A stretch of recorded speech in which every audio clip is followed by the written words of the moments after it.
Qui veut du coca? Moi je veux bien.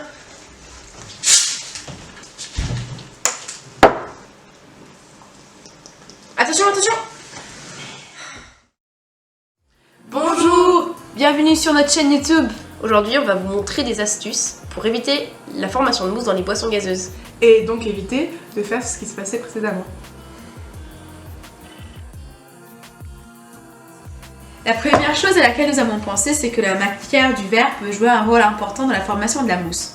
Pour cela, on a pris un verre en verre et un verre en plastique et du Fanta.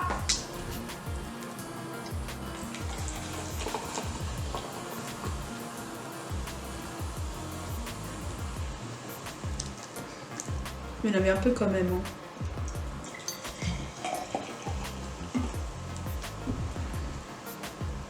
Je pense qu'il y en avait moins là, mais je suis pas sûre.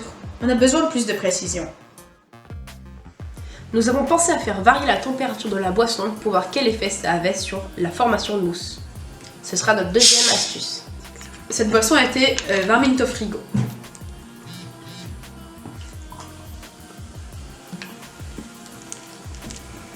Il y a l'air d'avoir moins de mousse quand même.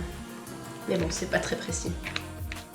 Donc la troisième idée qu'on a eue, c'est de changer les diamètres pour voir si ça fait une différence.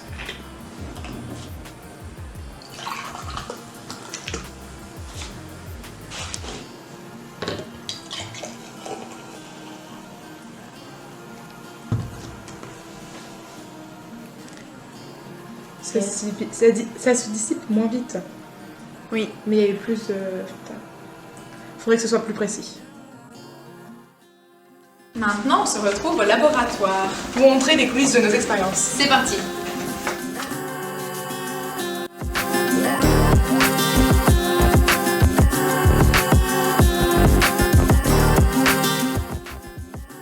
Pour tester l'expérience du changement de matière du récipient, on a pris deux éprouvettes graduées, une en verre et une en plastique. On a versé 50 ml de Fanta, de Coca, de Champomy, puis de champagne. Sur cette vidéo, il s'agit de l'expérience avec le champagne. En regardant le volume de mousse qui avait été formé dans chacune des éprouvettes, on a pu observer que la quantité de mousse ne variait que très peu et que l'infime différence n'était pas assez pertinente pour être prise en compte. En conclusion, la matière du récipient dans laquelle la boisson est versée n'aura aucune influence sur la quantité de mousse qui sera formée.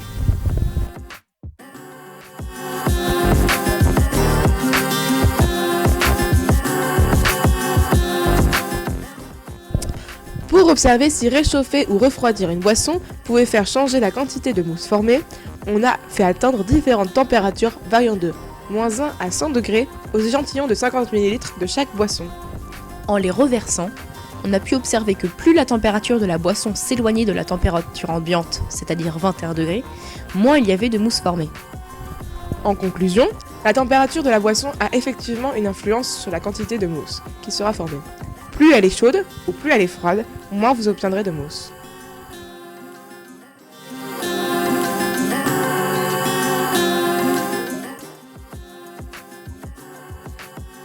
Pour voir si le diamètre du récipient faisait varier la quantité de mousse formée, on a utilisé des diamètres de récipients différents.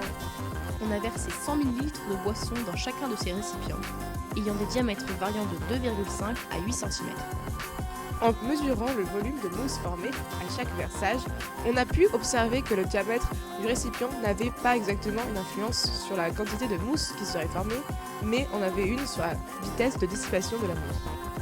Pour conclure, quand bien même on a pu voir qu'il se formait un peu moins de mousse lorsque le bécher avait un diamètre plus important, il était flagrant que la mousse formée disparaissait beaucoup plus rapidement dans ce cas-là.